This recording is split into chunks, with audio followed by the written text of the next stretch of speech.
טוב, I'm recording.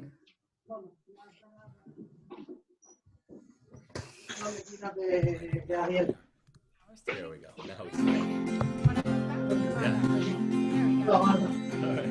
Okay. Will I see it here? שבוע טוב, everybody. שבוע טוב. שבוע טוב.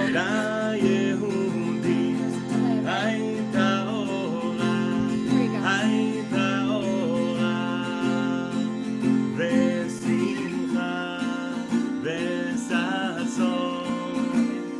ואיתה.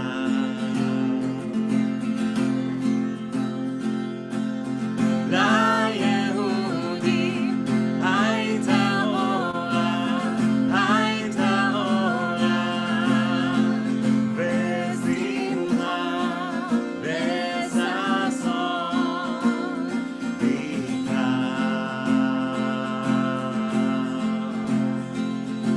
כן, תהיה לנו, תהיה לנו, תהיה לנו. ליהודים, ליהודים הייתה אורה, הייתה אורה, ושמחה וששון ואיתה. כן, תהיה לנו, תהיה לנו, תהיה לנו. שבוע טוב. Shavua Tov, everyone. Happy week. Happy Happy new week, week. Shavua Tov. Important week. It's Mother's Day tomorrow in America.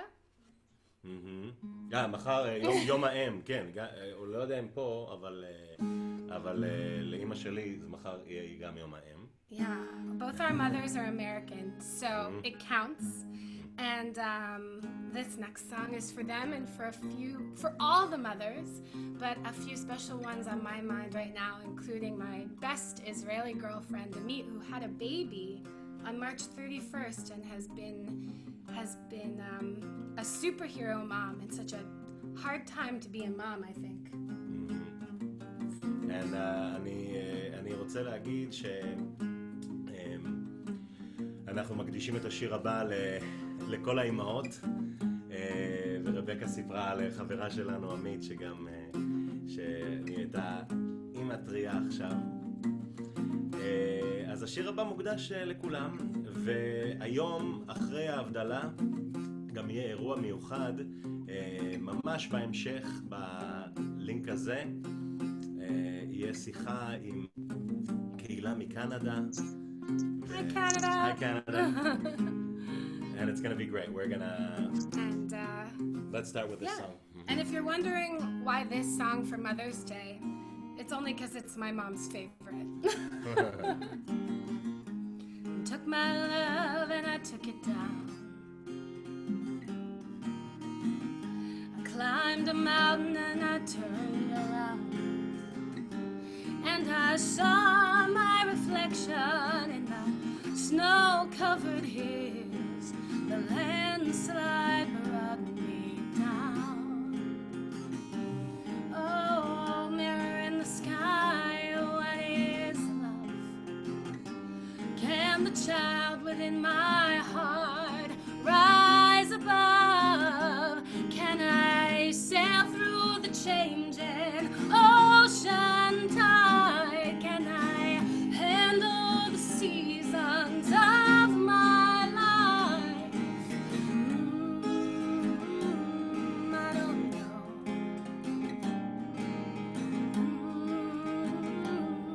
I don't know. Well, I've been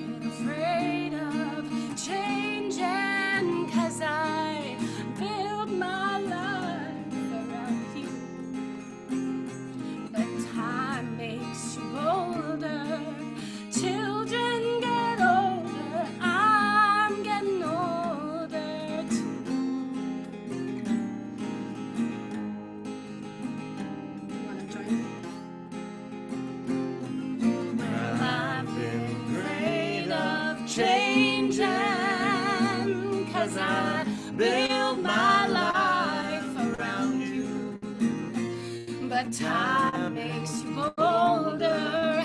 Children get older, I'm getting older too. Yes, I'm getting older too. Oh, take my love and take it down. Oh, if you climbed a mountain and then turned around, and if you see my reflection in a snow-covered hill, the landslide will bring you down. And if you see my reflection in the snow-covered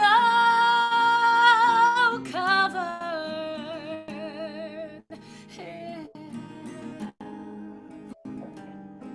well, the landslide will bring you down. Oh, the landslide will bring you down.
הנר שלנו עוד מעט נגמר. הוא היה ממש חזק, הוא היה ממש גדול בהתחלה. We need a new candle. Our candle was really big at the beginning. It's been 8 weeks.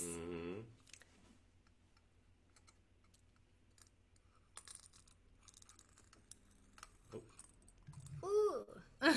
We did it. שבוע טוב, שבוע everybody. טוב.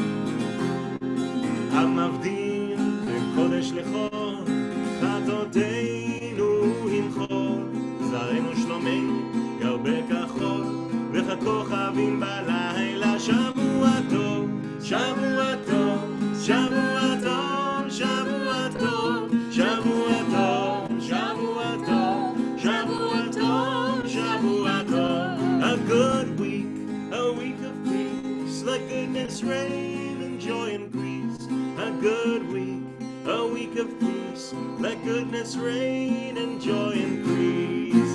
Eliyahu Hanavi, Eliyahu Hatishbi, Eliyahu Hagiladi, bimehra yavo eleinu im Mashiach ben David, bimehra yavo eleinu im Mashiach ben David.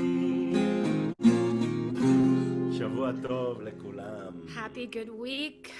A few people to say, let's say a few Yeah, quick let's say a few hellos. hellos. I see Alexa and Mimi and Asher are watching from San Francisco, and Hazel from down the street, and Inbal. Hi, Inbal. בעמוד של בית דניאל יש לנו הרבה אנשים צופים בנו. אבי אור, שלום, איזה כיף. שבוע טוב לאנה ולבועז מלמד ולבני ולאימלדה. שבוע טוב לכולם. שבוע טוב שלי, שבוע טוב לסיגל. איזה כיף. אני גם רוצה להגיד לכם, אחד מהרגעים שאני הכי אוהב בשבוע זה ההבדלה הזאת, לעשות את זה יחד איתכם ויחד איתך. That was to you. I think we might be, are we frozen? No, we're not No, frozen. we're unfrozen. No, you see there that's frozen, but we're not frozen. By the way, my question of the week, Shimon can translate, is what's the etiquette on the spices? Do I sniff it first and then? That's a good question Offer it? that's a good question for Galia. You're going to Yeah, ask. I'm sure Galia will let me know. Afterwards, you're going to ask Galia? Or do I offer it to my husband and then I take a sniff? I've been wondering this for 2 months. If you're asking if whether to offer it to your husband or not, the answer is no. First, start with you.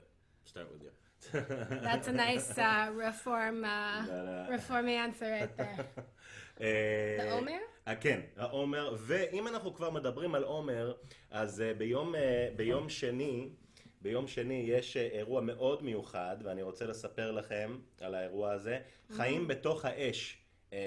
זה אירוע בעמוד של בית דניאל, מרכזי דניאל ליהדות מתקדמת. חיים בתוך האש כמוטיב של חירות ותשוקה במקרא, במיסטיקה היהודית ובשירה העברית. הרבה גליה סדן בשיחה עם הרבה מירה רגב. זה יהיה ביום שני בשעה 8.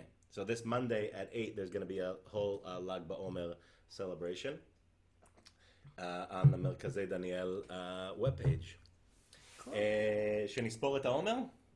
אנחנו ממש בקרוב, אני רואה פרצופים מאחוריי, יש המון פרצופים בזום. I see everybody on the Zoom here. The people at home can't see you yet, but they're going to see you very soon. So it's good to see everybody here. And we are going to count the Omer. And today, אנחנו הולכים לספור את העומר. היום אחד הוא 30 יום. 31 days to the Omer. Oh my God. Remember when we started?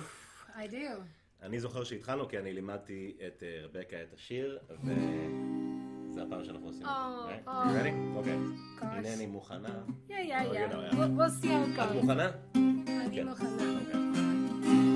Oh, and whoever's asking, this is my 12-string guitar here. זה הגיטרה של ה-12 מיתרים שלי, בגלל זה גיטרה קצת שונה. I don't usually use this one, but it fit well with the Fleetwood Mac song. All right, let's do this. It goes like this. הנני מוכן ומזומן. הנה מוכנה ומזומנה. הנני מוכן ומזומן. לקיים מצוות עשה. לקיים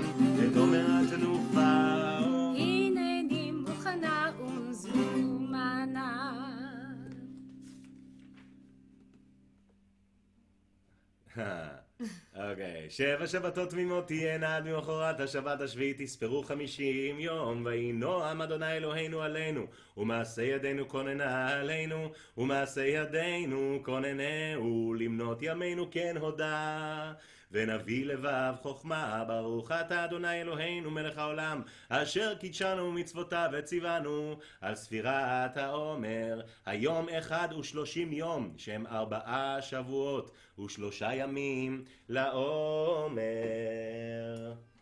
And in a second, in about 3 minutes, you're going to be part of a Zoom conversation, a very, very interesting conversation between 2 rabbis, one in Israel, one in Canada, and they're going to be talking about ספירת העומר. אז ממש עוד 3 דקות, שתי רבות וקבוצה של אנשים מהארץ ומקנדה הולכות פשוט לדבר על ספירת העומר ומשמעויות. And they don't have to move, right? They're just stay right where they are. They don't have to move at all. Great. Let's do עושה שלום. כן. ואז אנחנו נעביר את השידור. Should we do the one that we like? Let's do a chill one. The chill one? The chill one. Okay. And should we call Lucy over to say We'll hi? see. I don't know. She has a really nice bone today. She has a Maybe nice let her bone. just be.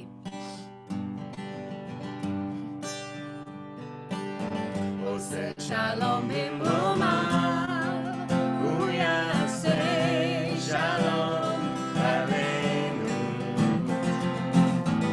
עושה שלום במרומיו, הוא יעשה שלום עלינו. עושה שלום במרומיו, הוא יעשה שלום עלינו. יעשה שלום, יעשה שלום, שלום עלינו ועל כל ישראל. יעשה שלום, יעשה שלום, שלום עלינו ועל כל יושבי תבל. עושה שלום במרומיו, הוא יעשה שלום עלינו. עושה שלום במרומיו, הוא יעשה שלום עלינו. Oh, you fixed me. עושה שלום במרומיו, הוא יעשה שלום עלינו. יעשה שלום, יעשה שלום, שלום עלינו ועל כל ישראל. יעשה שלום, יעשה שלום, שלום עלינו ועל כל יושבי תבל. עושה שלום במרומיו, הוא יעשה שלום עלינו.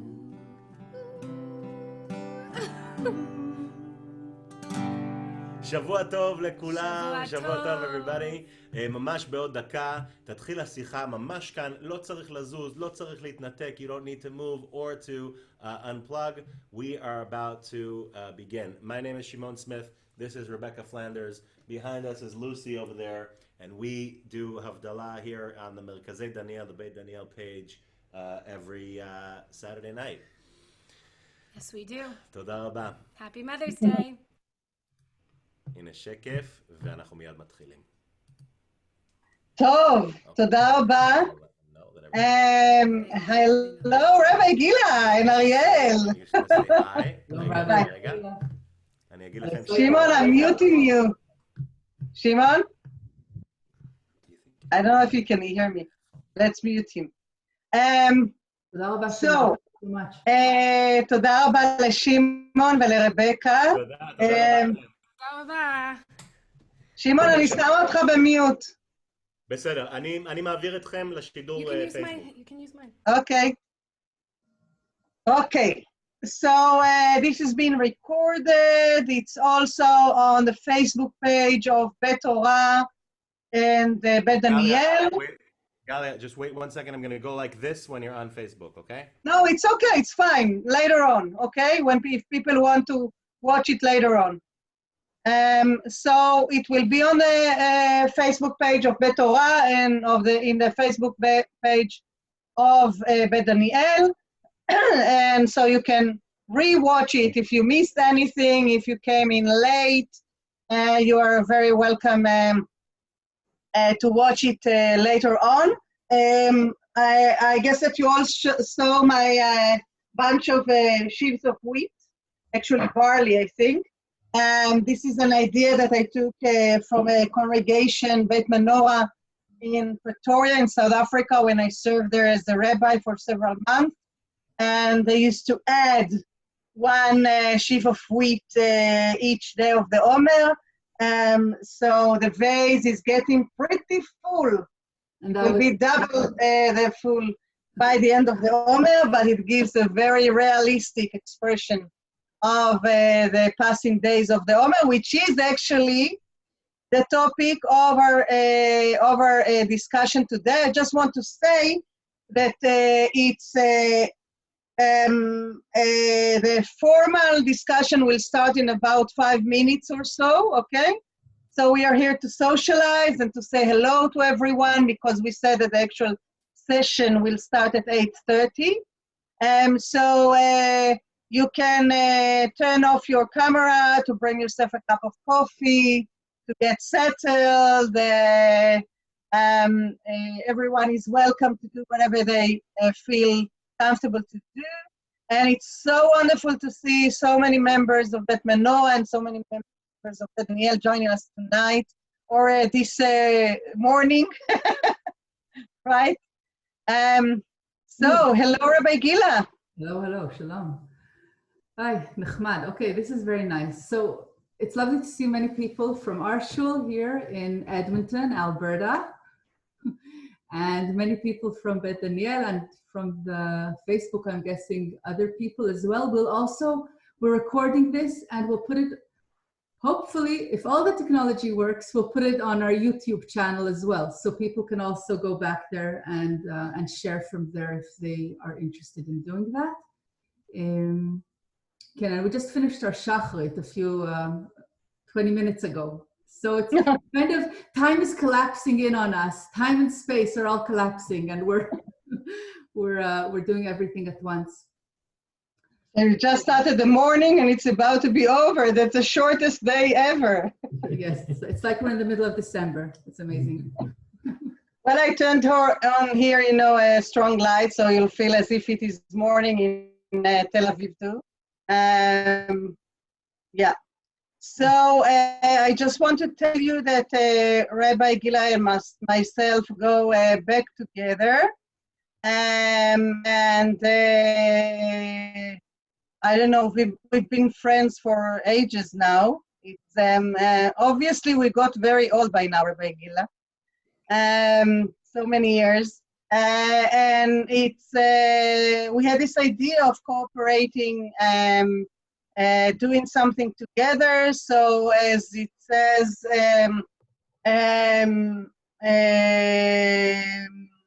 איך אומרים, את צריכה לתרגם, זאת תחילתה של ידידות מופלאה. It's a beginning of a wonderful friendship.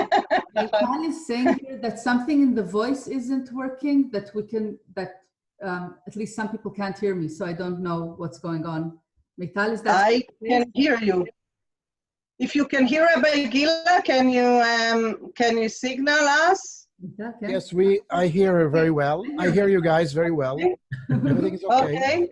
So maybe it's something in someone's specific internet connection. Things are complicated these days.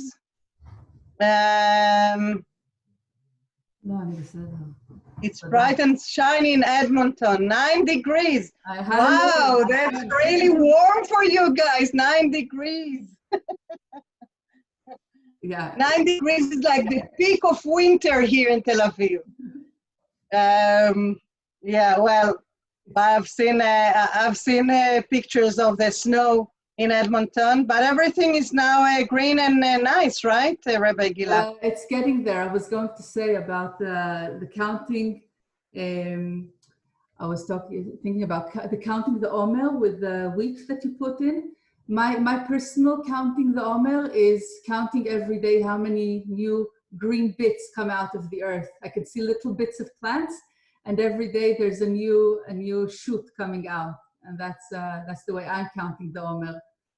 We just finished with the snow a few weeks ago, and now everything is starting slowly to get green. So it's also a way of counting Omer, I think, for us. Right. People said that my microphone is too strong, so now I lowered the volume. Is it better? Again, signal, okay. Okay, hopefully it will work. The only thing is that our voices need to be aligned, so you will not have to, in terms of volume, so you will not have to lower or up your volume at your own computer. So in just a minute or two, we're gonna start. We've got a bunch of people joining us today. We even went as far as the Kinneret. Gila, Janet is with us. She's almost as far as you are. She's joining us from her house in the Kinneret. איתמר, אתה יכול לעלות לסבתא? רגע. And I thought it would be very My mother is calling. the class today to begin with the Shechianu, because it's the first time our congregations are meeting. And I think as a Shechianu is definitely in order here. So when we begin, let us know when, and we'll just say Shechianu together. יאללה, let's say Shechianu. אוקיי. טוב, אז התחלנו? כן? כן. התחלנו, אני חושבת, וחצי. טוב. אז אצלנו וחצי, אצלכם גם וחצי? אצלנו וחצי, אז כבוד הרבה. יאללה, וחצי. If it's half past, it's time. טוב, so to begin, we'll say Shechianu, and we'll all say Amen, and may this be a first of many wonderful meetings. ברוך אתה אדוני אלוהינו מלך העולם שהחיינו וקיימנו והגיענו לזמן הזה. אמן. Amen. אמן ואמן. Amen. So thank you all for joining. Rabbi Gila prepared a presentation, Which I right? will share, yes. A slideshow presentation of the text. So we'll be able, all of us, to follow the text. And maybe Rabbi Gila will start by saying a few words about this person, the Ramchal, Rabbi Moshe Chaim Luzzatto, Sure. and also about this book, Messilat Yesharim.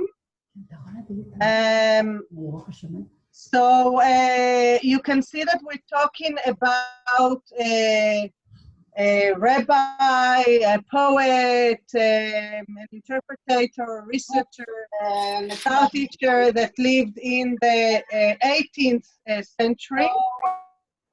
People, please, everyone mute your microphones.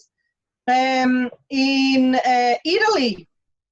And Italy is important because it was a very creative center of Judaism, very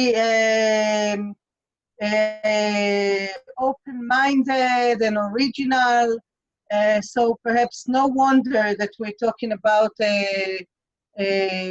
this book today. He dealt a lot with Kabbalah, but this specific book and his Kabbalah, his mystical writings were not very well accepted. But here when he talks about Musar, about moral issues, about introspection, I'd say, maybe Rabbi Gila can translate it better. This was very well accepted by vast numbers of streams in Judaism, and maybe this book, more than any other book of the Ramchal, introduced him to the Jewish world.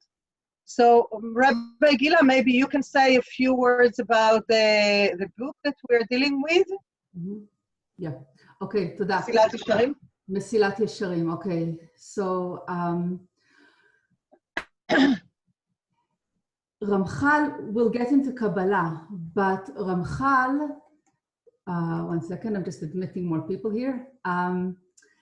This book was a central book and has become a central book since then in Musar study. And the person who really put it into the curriculum for all Musar study was Rav Salanter, who created the Musar movement in the 19th century in Eastern Europe. And the Messilat Yesharim, I'll just show you the copy I have. And if anybody wants to order a copy, I really recommend this one. It has the Hebrew and the English and some beautiful commentary on these things, on these words of Ramchal. He tries to figure out, he tries to lead us on a path of becoming aware of our behavior. It's as simple as that and as difficult as that, okay? And we'll look in a moment, I'll show you the text that he bases his, he develops in this book. The text that he develops in this book is this Braita. It's this small portion from the Talmud Bavli. And he tries to ask ourselves, how do we know that we're living the right life? How do we know that we're behaving in the right way? And he uses this Braita from Rabbi Pinchas, who gives us some indications, some like breadcrumbs, and we're trying to follow that. And this full book, the Messilat Yesharim, is trying to follow these breadcrumbs and expand on each one. So I'll just remind us all that when and this is copied from Sefaria, we have on the right, we have the Hebrew text from the Bavli, and then on the left, we have the English translation, and all the words that are in bold are the actual translation, and everything around that is commentary or explanation or, so I'll just read the text here quickly, the English one, and just to put us into mind, just to kind of bring us into this, this work, this thought of, and this is how this also connects to the Omer, okay? We take it step by step. The Omer, we don't fall from Pesach into Shavuot, right? We don't fall into Har Sinai. We take it step by step. We count the steps. We're going to go into one of these steps, but the same way when we're working on our midot, on the way that we're supposed to behave in this world, we don't just fall into being amazing. We take it step by step. We have to work on some steps more and on some less. Everybody has to take these steps. And eventually we'll probably be amazing or not. I don't know. That depends. I'm guessing most of you will be amazing. Okay, so I'll just read the text here so we can, so we have some of the background. And just so you know the context of this in the Bavli, they're dealing with questions of death, okay, the end of our life. From here, Rabbi Pinchas ben Yair would say Torah study leads to care in the performance of mitzvot, or Zehirut, okay, care. We'll see if it's actually, the translation here and the commentary is already Midrash, right? Leads to care. Care leads to diligence. Diligence leads to cleanliness. Cleanliness leads to abstention. Abstention leads to purity. Purity leads to piety. Piety leads to humility. Humility leads to fear of sin. Fear of sin leads to holiness. Holiness leads to the divine spirit. The divine spirit leads to the resurrection of the dead. And piety is greater than all of them. As it is stated, you did speak in a vision to your pious ones. That's the Chassidut. Okay, so when we talk about Chassidut, it's not just about, this word is used in many ways, and Rabbi Galia, you'll probably be able to expand more on this than me. But when we say Chassidut, it's not just about singing from the heart and things like that. It's actually about a lot of hard work going into Chassidut. And this word is used in some ways, but when we go back to Chassidut here, it's a lot of very, very hard, meticulous work. So Rabbi Galia, Vakasha, if you want to add on this. I just want to say that we looked into this book, Messilat Yesharim, And we wanted to take one of the midot, as Rabbi Gila explained. Midot is the way that we're supposed to behave in this world. And we chose the second one, cautious, diligence maybe, no, I see, care, okay? It's translated here, care, but maybe Zehirut is also taking notice of things. And since we are in Sfirat Omer, in the counting of the Omer, we'd like to read these passages from the short second chapter of Messilat Yesharim and use them in order to introspect, to understand better our lives now during Sfirat Omer and now during the COVID-19, the Corona period with all its restrictions and rules and what we can maybe gain out of this special time, the Omer and all the restrictions of the COVID-19 period. So let's just dive, I'd say, into the actual text of Rabbi Moshe Chaim Luzzatto, Haramchal, and start looking into it and see what we can understand from it about our lives. And we'd like just to say that everyone is on mute mode right now, but please feel free if you want to add something, if you want to ask, if you want to make a remark, just unmute yourselves and feel free to join into the discussion, ask, etc. To me personally, it's easier if you just unmute yourself and bring up the question than doing it through the chat. I find it difficult to follow the chat while teaching. I don't know how it is with you, Rabbi Gila, but maybe you can help each other with the chat. And so we'll read English, but all of you Hebrew speakers can just follow the Hebrew as we read the English. Whatever. Yes. I have a question already. So the word in here in this second slide is watchfulness, is the same as the word in the previous slide from Rabbi Gila for care. Care. Right. Good. I think that actually, that watchfulness is a better translation. Won't you agree, Rabbi Gila?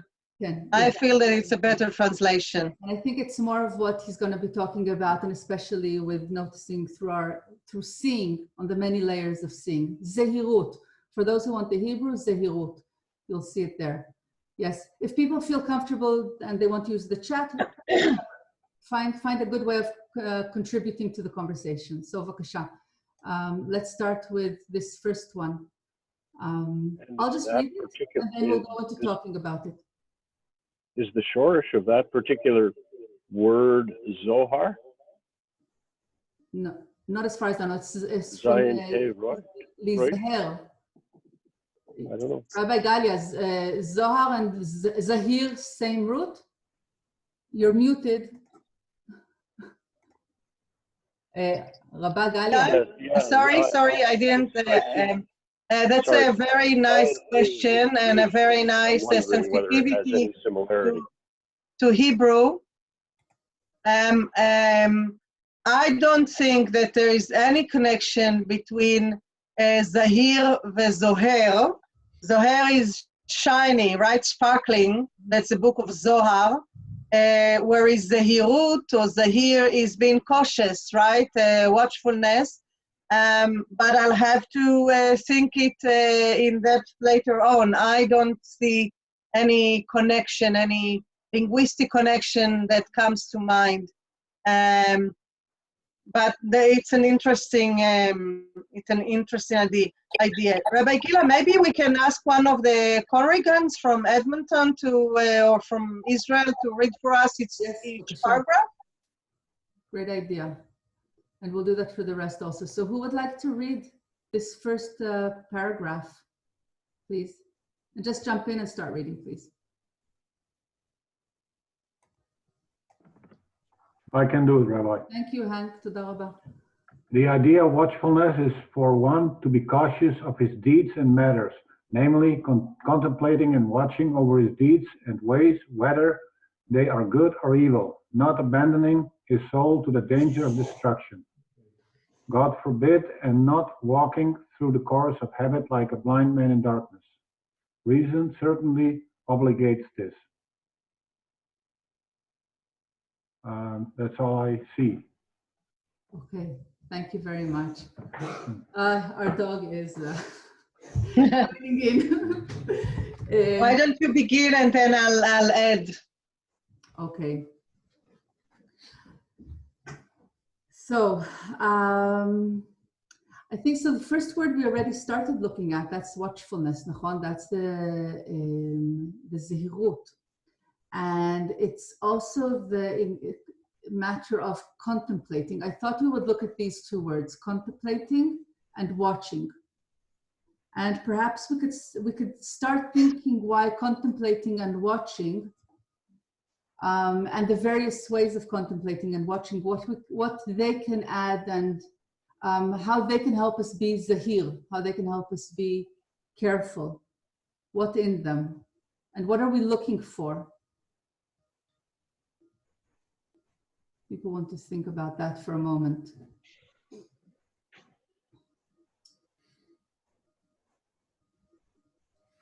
Maybe adding that Ramchal says that if we let ourselves to fall into the routine, right? It is as if we are blinded. We are walking through the course of habit like a blind man in darkness, okay?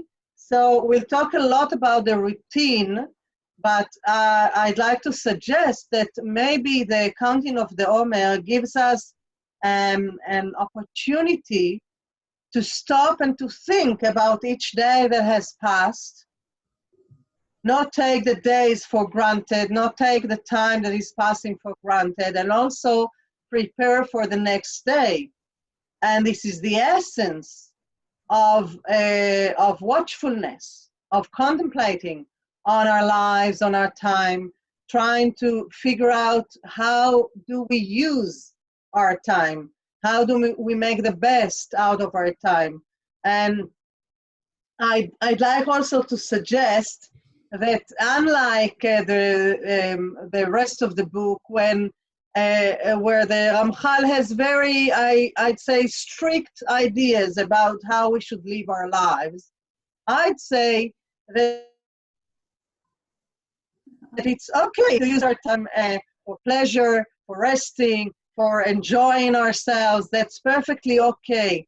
The only thing is that maybe we should be cautious not to let the days just flow by as if there were sands that are just running out in between our fingers, and to actually acknowledge the fact that every day is indeed precious, that every day that has passed will not return, and that we shouldn't take what's going on in our lives for granted. It's an interesting thing that he's asking us, and also the Omer does that to us. We're creating a routine to break routine. And I think that's something that's really important. We were having a lot of, we've been having a lot of conversations, and we'll have more in our, with some of our people on the question of mitzvot, the question of halacha. And it sometimes seems to be very harsh, a very harsh thing, but I think this is one great example, for me at least, of how we can use these tools actually to go out of, it's like using the tool to break something that, it's using a tool that seems harsh to break something that could seem nice, but is actually harsher on ourselves. So we're using routine here to break routine, and then contemplate what routine means, and contemplate what our falling into routine means. And the same could be said, we could look with the same kind of understanding on other acts or spiritual acts that we do.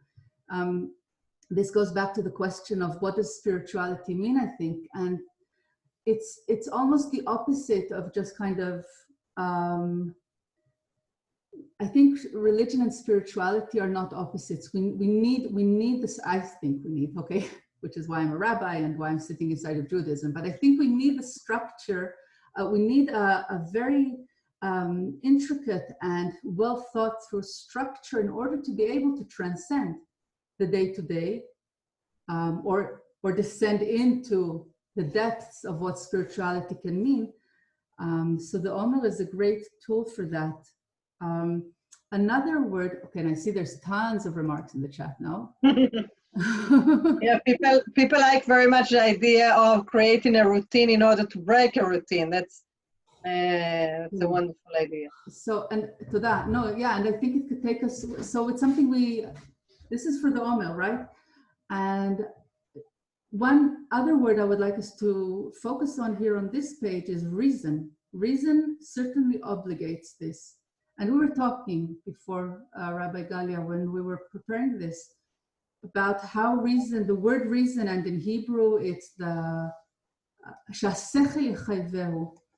Ramchal, and maybe it's his place in Italy in the 18th century, Ramchal says that in order to really achieve this place of Chassidut, we have to bring together our belief, our pure belief, and our brains, our mind.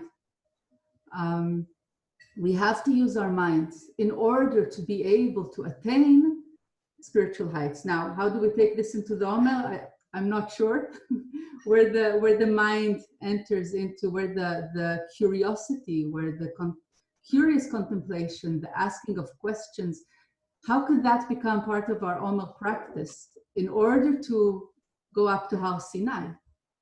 Maybe we want to kind of be there for a moment.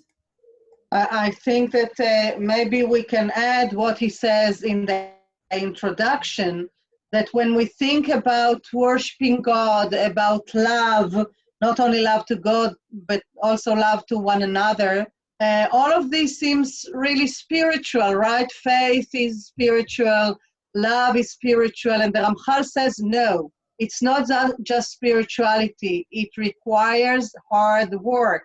As we all know, love, living in a family, in a couple, requires a lot of work. Faith requires a lot of work. Spirituality is something that you actually decide in your mind to do. And I think that that has to do with going towards Shavuot, towards receiving the Torah in 3.5 weeks. Because this path, as you said before, Rabbi Gila, is something that is not done instantly. It's a decision. And I think that this is what the Ramchal is trying to tell us. It's a decision. It is up to you to decide to take notice, to look at your life with watchfulness, right? With Zehirut, okay? Not to let things just pass by. I think maybe we can go on to the next paragraph, to the next slide, or do you want to add something? Read here. I'll just read. There's a few comments here. Okay, so first Bill says one should make it routine to break one's routine. To make it, we should try doing this all the time. Ilara said there is an intentionality around it, which is not present in rote habit. It is one of the differences between ritual and habit. Okay, that's really interesting. That Manian. Okay, I need to think about that. Okay, thank you, Ilara. And Robert says the focus on breaking out of routine behavior is reminiscent of Jung's notion of shadow behavior that comes out of parts of ourselves we keep out of our awareness, that we hide or repress. Thank you. So part of the Musar practice, which is very, in a sense, it's similar to the Omer practice, part of Musar practice, which was developed by Rav Salanter, and Messilat Yesharim is one of the basic texts of this specific practice, but of course there are many more texts, is of journaling. And they were doing this in the 19th century, okay? They were journaling. They were sitting and writing down every day. And when we do Musar, we're supposed to do this. We sit to write down every day. things that happen to us and our reactions to those things, to constantly, and this is Bill's make a routine of breaking your routine, sitting every day and noticing, how did I react to this specific thing? What did it bring up in me? What did I do? Is this the way I should be doing it? Okay, so Omer is like 49 days of this noticing. Question is, how could we expand that to all of our life? That's a big question. And also, you know, this time in our lives, because of the coronavirus, creates or obligates us to change our routine, to create a new routine, to think about our usual routine in life, and to maybe think about changing this routine. What are the benefits and the disadvantages of our regular routine, and how do we recreate our routine in these special times? So let's go on to the next slide. Like that? Oh, okay. And he's obviously developing the same idea, right? We are talking about the watchfulness. We just took it paragraph by paragraph. So who would like to read this, please, for us? I can. Thank you. For after a person has knowledge and reason to save himself and escape from the destruction of his soul, how is it conceivable that he would willingly blind his eyes from saving himself? There is certainly no debasement and foolishness worse than this. One who walks along in his world without contemplating whether his ways are good or evil is similar to a blind man walking on the bank of a river. His danger is certainly very great, and his calamity is more likely than his escape. For negligence in guarding oneself from danger due to natural blindness, and negligence due to willful blindness, namely shutting one's eyes by choice and desire, is one and the same. Okay, thank you very much, Alara. Thanks for reading that. Harsh words. We are not fluffy today. I'm sorry? Today we are not fluffy. It's very demanding indeed. Okay. But maybe it brings us or invites us to ask ourselves, on which cases do we really choose to go astray? Do we really choose the dangerous way? Dangerous to our lives, dangerous to our souls? On which occasions do we actually know that what we're about to do or the way that we're behaving is bad for us or for the others? Nevertheless, we decide to do it.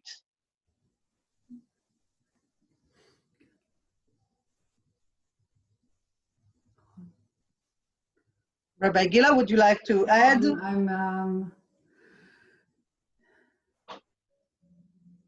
Ken, I was just thinking of the different types of, he has a few places where he talks about different kinds of blindness, and this is one of them. And I just find it always very fascinating to think about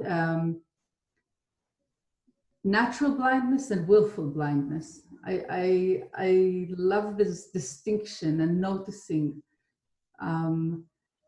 natural blindness, and he's not referring here to necessarily to the inability to physically see. He's talking about the things that we don't. Maybe we can think about it for a moment. What's the difference between natural blindness and willful blindness? אולי נתרגם את זה גם לעברית. מה ההבדל, אוקיי, רגע, מה ההבדל, העיוורון הטבעי או העיוורון הרצוני? העיוורון הטבעי או העיוורון הרצוני? I love his Hebrew. Really, I think it's gorgeous. And I just want to say that this is one of the first texts written in Hebrew that is actually modern Hebrew. So it's very old modern Hebrew, but it's mamash, you can actually read it. So עיוורון טבעי or עיוורון רצוני. When we willfully close our eyes. So maybe maybe in the chat.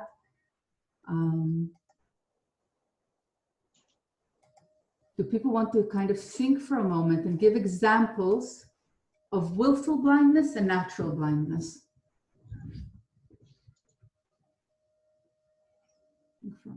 Just jump in.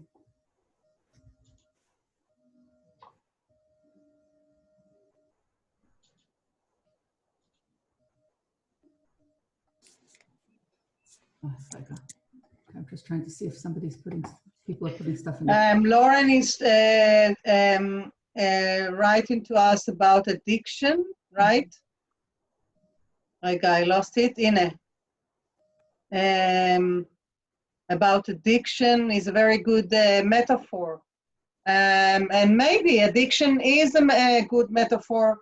And I'd say not only like dangerous addiction, you know, to drugs or alcohol, but also things that we are addicted to. Laziness, okay? Too much food, okay? These are also kind of addictions. And we know that these things will harm us. Nevertheless, we are choose to be blind, right? Yeah, and she's referring here to something Trudian wrote before the meta. I'm sorry? She's referring here also to something Trudian wrote here before, how blindness is a result of our repeated return to our addiction, to the everyday. Okay, so Tiana says it's similar between being naive and ignorant, perhaps? Okay. How so? Tiana, do you want to expand on that? And you can unmute yourself. I think when people are naive, it's the unknowing indifference or the choices made there, whereas being ignorant is knowing the problems about and then not doing anything about it. Okay. I saw Robert's comment here. Ramchal is saying they're the same in the fact that they're what happened.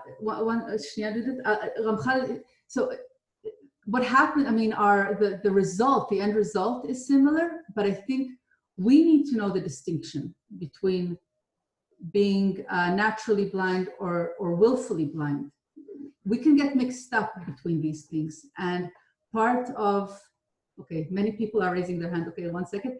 Part of this ability to count, to notice, to go through a cheshbon nefesh, to go through our kind of accounting for our deeds, is also to notice the places where we are willfully blind and not put everything on being naturally blind. Okay, and 2 people raised their hands. Judith, okay. Person. So, Ruti, Ruti Weiss, you wanted to say something?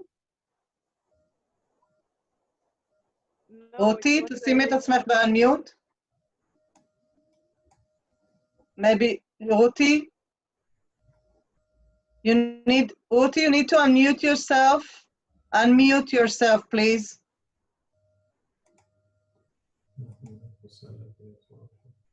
Galia, it was a mistake. My English is not... Okay, בסדר, but we're glad that you're with us. Very interesting. Okay, that's okay.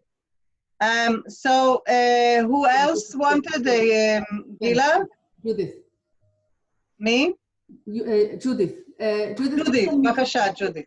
Okay, so I don't want to excuse things, but I think we have to be careful that when we're talking about trying to address the question that Rabbi Gila asked, willfully and seeing, not seeing or observing and everything, we seem to be defaulting to the idea that this evidence of this is action, that if you don't do something about it, if you haven't done something about it, you are therefore not really seeing consciously. I think that's a problem, especially for anybody who has, I'm not excusing people who don't, willful blindness is not, you don't know that somebody's willfully blind because they're not acting. Somebody could be unblind and not act on it or be incapable of acting on it or whatever. Not have the strength, not have the spiritual strength, not have the belief, not have the mental health. Who knows? That's all I think. I totally agree. I think, though, that to me personally, I'd like to address these questions that Ramchal is bringing up to myself, right? Not to try and judge other people or understand their behavior, but rather I choose to direct these words to my life and to ask myself, where do I choose? I'm talking about the same thing. I'm not talking about it judging others. Right. So then I can ask myself, right, when do I willingly go blindly into things that I know that are harming me, right, that they are bad for me? When do I choose to, I'd say, misbehave, right? When do I choose to fall into or to stumble over obstacles, which I know that they're there, but I still go and stumble on these obstacles time and again, okay, without stopping for a minute, contemplating on my life, saying, okay, maybe you should choose another way, or how can you go around these obstacles? How can you overcome them? How can you open your eyes into actually being able to see what are those things that are stopping me from growing spiritually, from becoming a better person? Okay? What if and you we can think about the different I think weaknesses that we have. You know that Maimonides, the Rambam, says in Hilchot Tshuva, in the laws of tshuva, of repentance, he says that we must return, right? If we go astray, we must return. We must improve our ways, not only from things that we're actually doing, like stealing or robbing or, God forbid, murdering other people, right? But also from things that have to do with our characters, right? Anger, greed, ego, etc. Okay, hatred, envy. And so I'm saying really that's the same thing here.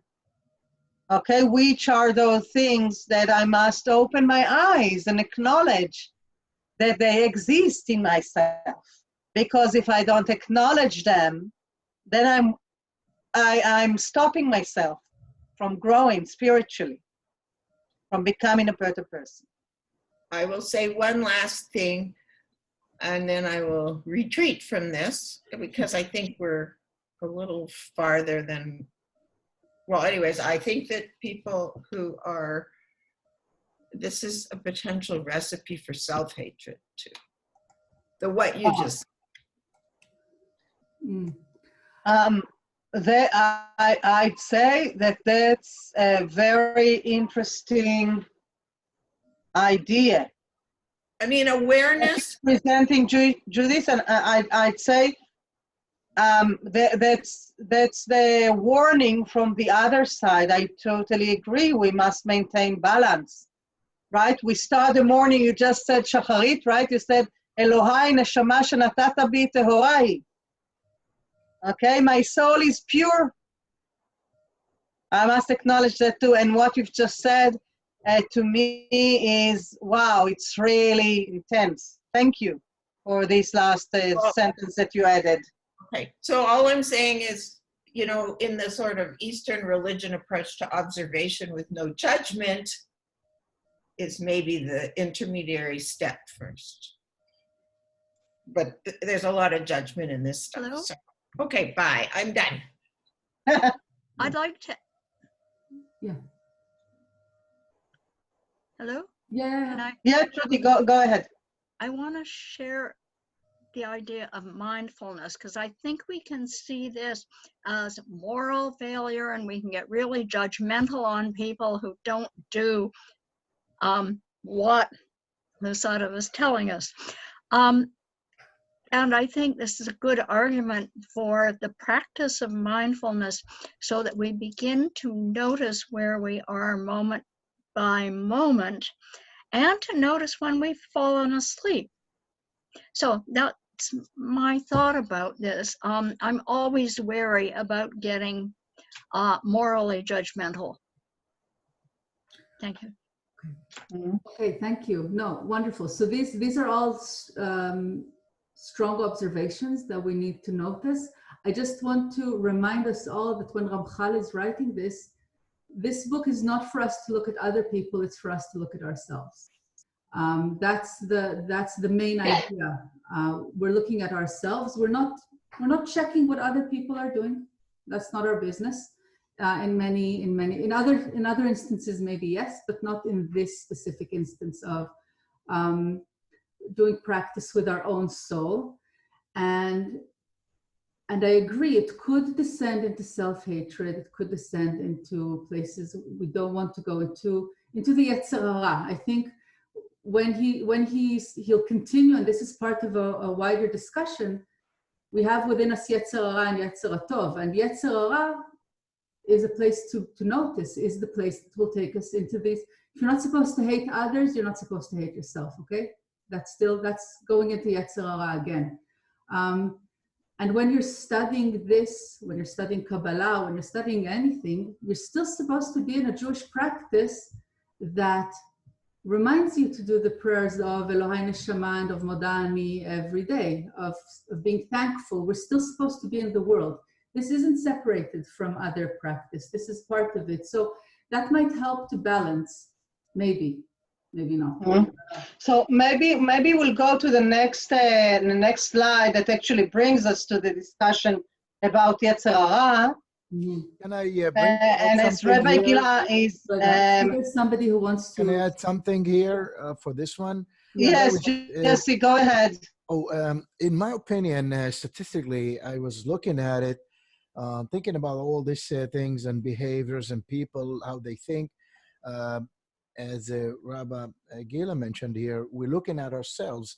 And unfortunately, in this world, we see many people, they do the same thing over and over again and expecting different results. And that's what I feel that the problem in this world. That's why we as people all over, we're not advancing because we're getting stuck in one thing and one idea, and we don't want to renovate ourselves and change. And that's my think of how this kind of lead us into being blinded and just thinking, okay, well, let it be. And that's how we are blinded by all these things. And one has to be aware, as you mentioned, to be careful and aware of what's happening to them based on what the results of their getting of their life and what they're expecting. Expectations leads to what kind of results we want to have.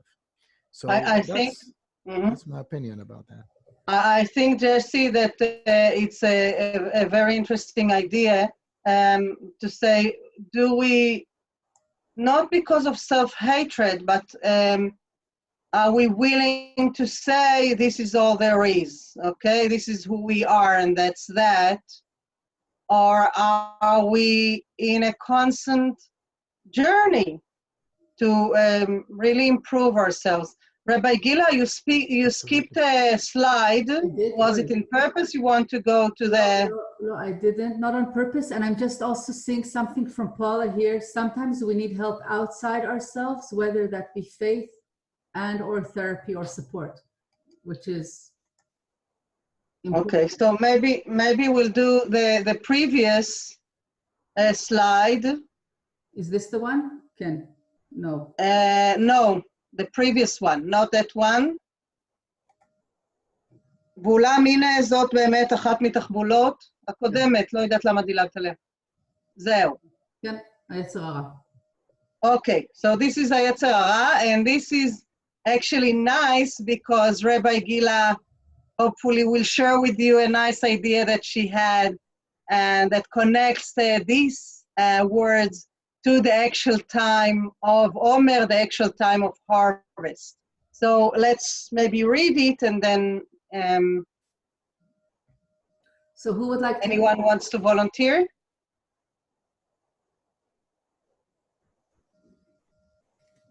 Anyone would like to read this slide? I can read. Thank you. Hi, Janet. Hi, Thank you. okay, I'll Go read. ahead. Okay, in truth, this is one of the cunning strategies of the evil inclination to relentlessly burden people's hearts with his service, so as to leave them no room to reflect and consider which road they are taking. This is similar to the wicked Pharaoh's advice. His intention was to leave them no time whatsoever to oppose him or plot against him. He strove to confound their hearts of all reflection by means of the constant, incessant labor. This is precisely the ploy employed by the evil inclination on human beings. For he is a skilled warrior, expert in the art of cunning. It is impossible to escape from him without great wisdom and far-reaching vision. Thank you. Thank you very much.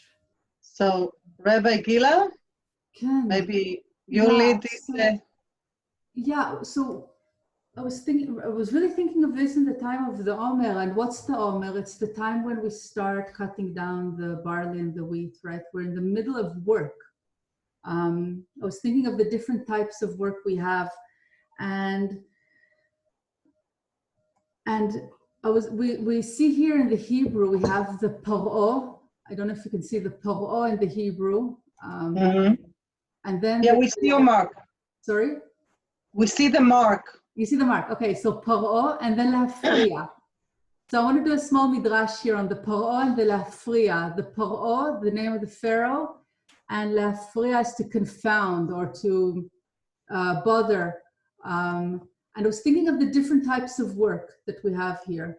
The work that is slavery, the type of work that creates slavery, that is useless work that we're doing but doesn't bring us nothing is created from this work, not really, not for us. And with Judith and Trudian's remarks, it brought to me that this could be the result of work that is done and is bringing us misery and hate and death, not life. And then we have the other type of work. We have the work that is the Omer, the cutting down of the wheat. And we're looking at all this beautiful bounty, this plenty that is being created by a different type of work. So maybe the Omer and all this reflection that we're doing with ourselves is supposed to teach us to notice what in us creates, what brings us plenty and goodness and comfort, and what from our work creates the opposite in us. And maybe this could help us realize what we are doing that is bringing us, is working from within our Yetzer Tov, our good inclination, or our inclination of goodness, and what is being driven by our Yetzer Hara, which will bring us to Paro, which is our Paro, our inner Paro that is creating just slavery within us. That was what you wanted me to talk about? That was the thought. That was the one thought I had about this part. But maybe Rabbi Galia, and also I see there's things. No, I just, I'll comment in a second on the comments. I just want to say that I think that routine creates a sense of security, right? Of confidence. We have a routine. Let's say that we're not in these special times, just in ordinary days. We wake up, we have the morning routine, The kids are being sent to school, we go to work, we come back, we have dinner, I don't know, evening routine, okay? And in the security of this routine, maybe we are so busy with just maintaining our lives, with survival, okay, that we don't take the time to lift our heads a little bit and look into the horizon, right? See that receiving of the Torah is there in the horizon, okay? It's there. We can elevate our souls. We can elevate our lives. And I think that it's a very interesting notion of Yetzer Hara, saying that when your life is all about just maintaining what you're used to do, just the physical aspects of life, of survival, then you miss something. You miss some meaning of life, okay? And I think that spirituality can be achieved with noticing the people around us, okay? Taking time to talk to them, to get closer with them. It can be achieved through art. It can be achieved through a walk in nature. Okay, it's not necessarily meditation and praying and studying Torah, etc. Okay, I think that the essence here is not just merely exist, but to try and really, as I said before, make good use or more profound use of the time that is passing by. Of course, we're not talking about extreme situations. Okay, we're talking about our ordinary lives. All of us live ordinary lives. And of course, there are times or days on which we're more, I think, busy with just maintaining our routine and we are tired. But then the risk is to fall deeper and deeper into the darkness of just maintaining our lives. And I think that perhaps the most important thing spiritually that we could do, this is my opinion, is to find what is it that elevates us? What is it that makes us feel alive? That really gives us energy. For some people, it can be talking to someone they love. For some people, it can be the arts. For some people, it could be praying, okay? Whatever makes us alive, let's just try to pinpoint the essence of our existence. And I want to tell you that it moves me to think of the moment in my life, and it wasn't many years ago, that all of a sudden, I remember the time and the place when I finally realized all of a sudden what it is that is the essence of my existence, that truly makes me alive, that can cheer me up on my darkest days. And I think that to me, it was a very profound and wonderful moment, because from that moment on, I understood, I got this powerful tool that enables me to really uplift myself, that helps me to come back from dark moments or dark days. And we all have dark moments and dark days. So to answer maybe the comment that Judith brought on the table a few minutes ago, I'd say it's not about hating ourselves. No, it's about being happy, content, feeling that our life means something. feeling that we are really vivid, really alive. Okay, so this is what these verses mean to me. Okay, and as I said during these last few months, yeah, there are bad days. Okay, on which I feel the hard work that I have to do in order to pass every hour, you know, every minute. But then, as Scarlett O'Hara already said, tomorrow will be another day, right? There's always the other day.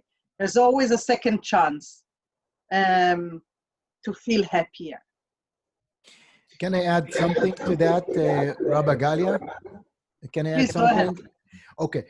Basically, I like all what you mentioned because that reminds me of one of my favorite poems by Marianne Evans. She said, count that day lost. And absolutely, if we don't do anything with the day or helping somebody or doing something to somebody else, then absolutely, we just basically, we can consider this day as a lost day. We just go by and one day, another day, and we have done nothing to it. So I really like your idea, but that's actually, I like the poem, and coincidentally just, you know, you reminded me of that poem, that it's really good poem as well, as mentioned as what you said, exactly. Matches what you said, so I like it. Thank you. Bill, you remarked that this is like us being privileged to being able to, I don't know, to even take the time to study Torah together. Right. Would you like Bill to elaborate a little bit? Oh, me? No, about Bill. Bill. Okay. There is a gentleman called Bill from Edmonton. Yeah. Well, it's a privilege on the one hand, and on the other hand, we have to be very cautious, in my view, that we don't just take that on its surface level, that we take it within ourselves, that we don't project that onto other people saying, well, it's easy for you to become privileged too. People have their abilities, people have their non-abilities, to use an ableist word, which is, you know, English is a difficult language sometimes. And we have to be very, very careful about it. The mere fact that in the 21st century of the Common Era, in part because of a crisis, we can interact at this level with people from across the world who are also knowledgeable and interested, is itself a privilege that a lot of people just don't have on the one hand, or don't have within themselves to utilize on the other. We are very much privileged. And what I think Rabbi Lozado is pointing out is that whatever we have, we should, and that's again a privilege, apply to better ourselves and to better what it is that we are trying to do. I'm not entirely sure that's what you were looking for, Rabbi Sadan, but you know, that's what I'm thinking right now. I just want to comment, there is a discussion here in the commentary about the spiritually that can be achieved in just connecting to other people, if I understand correctly the remarks. And I totally agree. That's why I'm saying that spirituality is not only meditation and praying, etc., but it is what really elevates us from the burden of routine. Rabbi Gila, I'd suggest, since our time is almost up, maybe we can skip the next slide and go to the poem. What do you think? We can do that. And yeah, and I'll just add that when we're talking about noticing our life and contemplating on it, and a lot of this discussion has gone to that, we tend to notice what we're doing wrong and what brings us sorrow. And I think part of the practice is to also notice what we're doing right. and to celebrate that and to notice that and to be thankful for that, to add that into our book that we're writing about ourselves, okay? That's really important because we're very good at seeing what we're bad at least I am.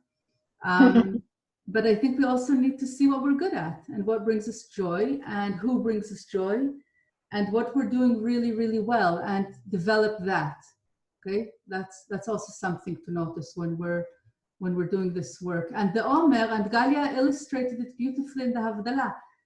She has a vase with the shibolim coming in, right? So you're noticing all the added shibolim, and at the end you'll have this beautiful vase full of wheat. You have that in front of you. You have the vase that's filling up, and you're counting that up.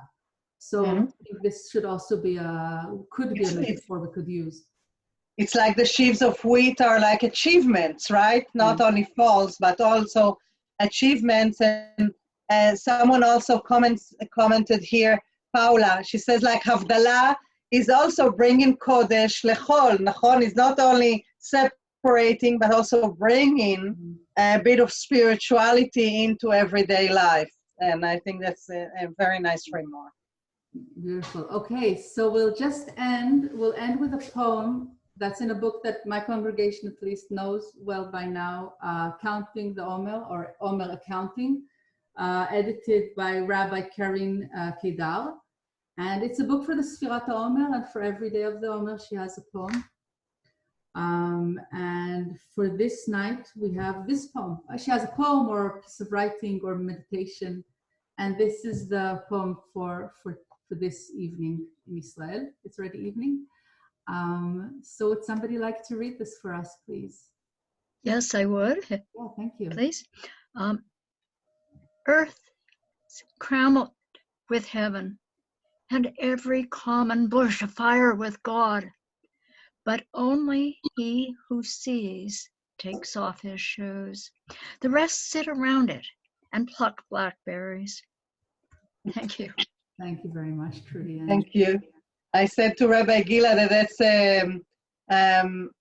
it's interesting to see what are the associations of a burning bush for someone who lives in Europe or Canada or the States, because for us in Israel, the burning bush is in the middle of the desert. There are no blueberries there, or blackberries. But I think that it's a wonderful, wonderful poem.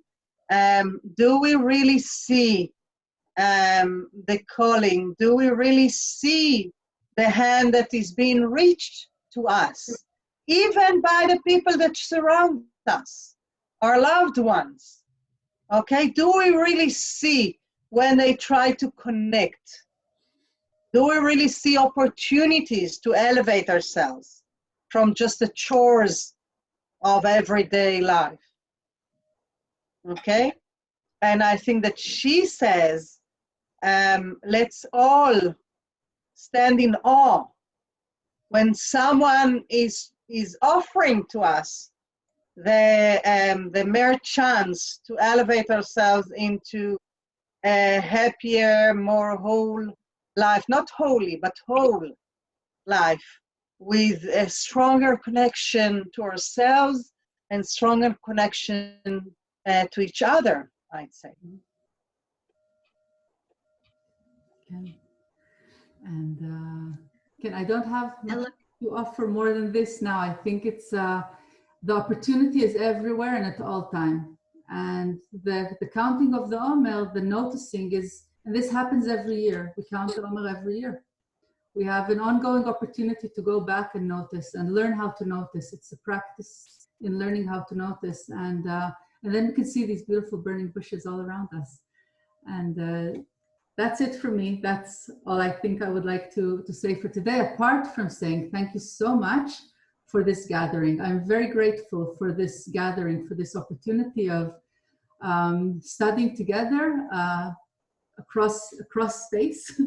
Gila, maybe you could stop the share and we can see each other. We can see each other. It's so wonderful. Can you all turn on your cameras so we can see you all and maybe even take a picture.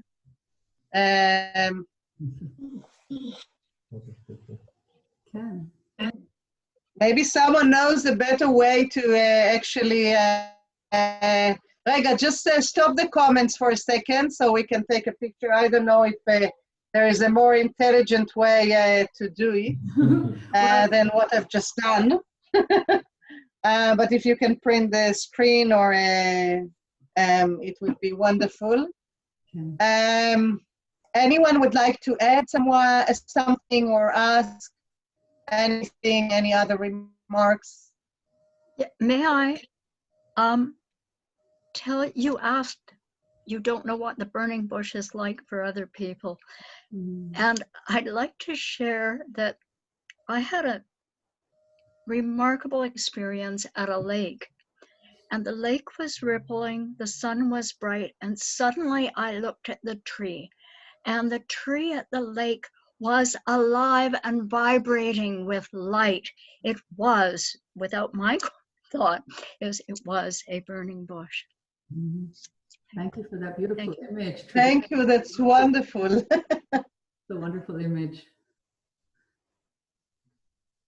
Thank you very, very much, Rabbi Gila and Rabbi Galia and the members of the congregation, your congregation and my congregation. It was very enlightening, and I'm all in favor of these kind of endeavors. And it was a pleasure to hear the wonderful opinions. I see it was a very chatty group. I don't think that our Zooms are so chatty. And when we reflect and when we write in words, this helps the reflection, exactly as you said, Rabbi Gila, in the beginning of your part of the evening. Thank you very much. Shavua Tov to everyone. Shavua Tov. I'm going to try to keep all of this chat and send it to people if they want, just to see the conversation that was going on. So I'm going to, wow, a lot. Cool. So we are about to start the new week. You have still the Shabbat to enjoy, plus you have Sunday, that's part of your weekend. I don't know how it is in Canada, but in Israel, gradually we're getting back to normal, step by step. Hopefully this will be the situation in Canada too and all over the world. And thank you so much, everybody, for joining us today. It was a pleasure to meet you all. And thank you for taking the time to talk with us. Thank you, Rabbi Gila and Ariel.